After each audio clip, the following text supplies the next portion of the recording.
Hello and welcome to the FSM Inspector tutorial. In this video, we'll be going over the importance of good housekeeping, writing a good FSM description, the value of revealing variables in the inspector and how to do it, what inputs are, what outputs are, and finally, what inspector events are. All right, let's talk about housekeeping.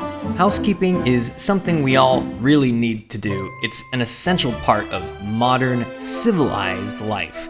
You don't want to end up on one of those reality shows where the world gets to see the kind of things you've been collecting in jars and storing under your bed.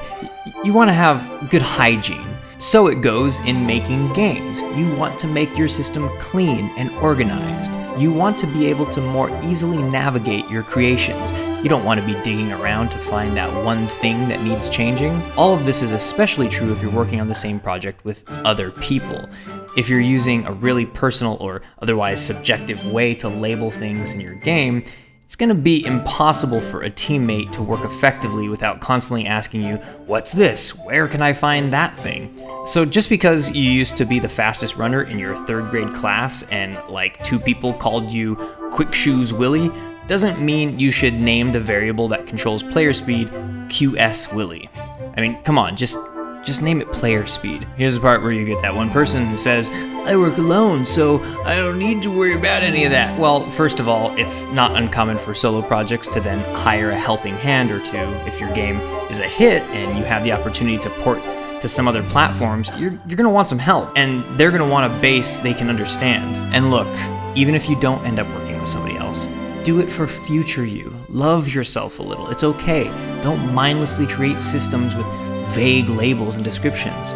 Don't screw the future you. A good practice is to have an FSM description. If you go over here to your FSM tab, you can write in a description here. I'll just write in test. And when you've written something, you'll see that it also shows up over here in the inspector. To write a good description, you want to be concise. That means you want to be clear and give as much information as possible, but without actually writing very many words. For example, an FSM that controls the player camera could say something like, allows the player to look up and down and left and right when they move the mouse up and down and left and right.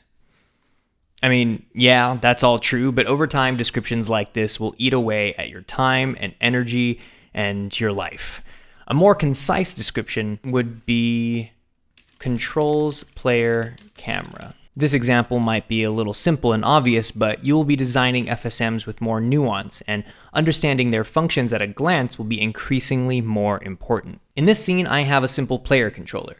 Let's say we've got something set up to run, and now we just want to tweak some numbers, like the player's speed.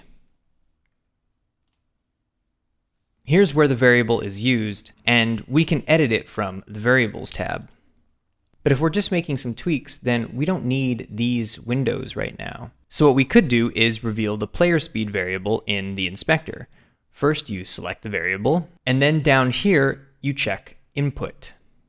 Now, if you look over here in the inspector, you'll see under the FSM component is our player speed variable. We can edit it directly from here.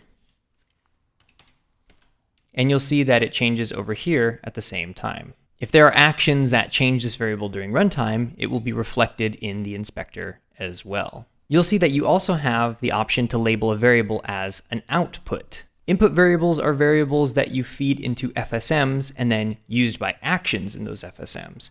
Common examples include the player's speed, or how much damage a certain attack deals, or how high the player can jump. Output variables are variables that the FSM uses which are deliberately exposed here in the inspector. But there's a lot more to learn about them. We'll save that for another time. So when you want to see your variables in your inspector, you have the option to categorize them as inputs or outputs. Let's talk about inspector events. So in this scene, we have first-person player controller, we have 3 cubes, and down here you can see an FSM for our checkpoints in the game. You'll see that every time we touch a cube, it turns green. And down here in our checkpoints FSM, it goes to the next checkpoint. I go over to the second checkpoint, and that one's launched and turned green. And now I'm going to touch this last cube, turning it green and putting us at the last checkpoint. Let's say I want to add this camera fade out to the last checkpoint. So once the players touched all the cubes, the camera fades to black. Let's say I wanted to test this out. I could run the game and go and touch the first one and go through the whole thing, go touch the second one and touch the last one. And great, yeah, I can see it works.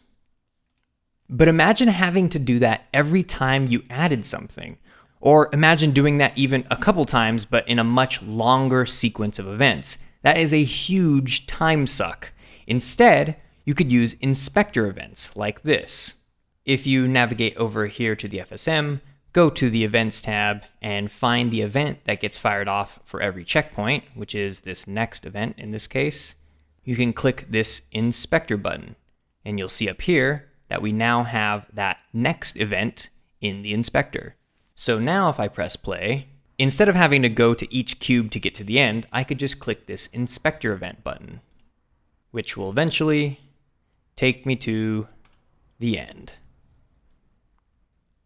And now I saw that my new camera fade out action is working just as intended. In this lesson, we learned about housekeeping, why your hygiene matters in your projects just as much as it matters in real life. This means naming your variables clearly and writing concise descriptions for your FSMs. We learned about input and output variables, how they can be revealed in the inspector. And finally, we learned about inspector events, how to fire off events without actually having to manually play through the game. Be sure to check out our other videos to learn all the various features of Playmaker. Links to more learning resources are in the description.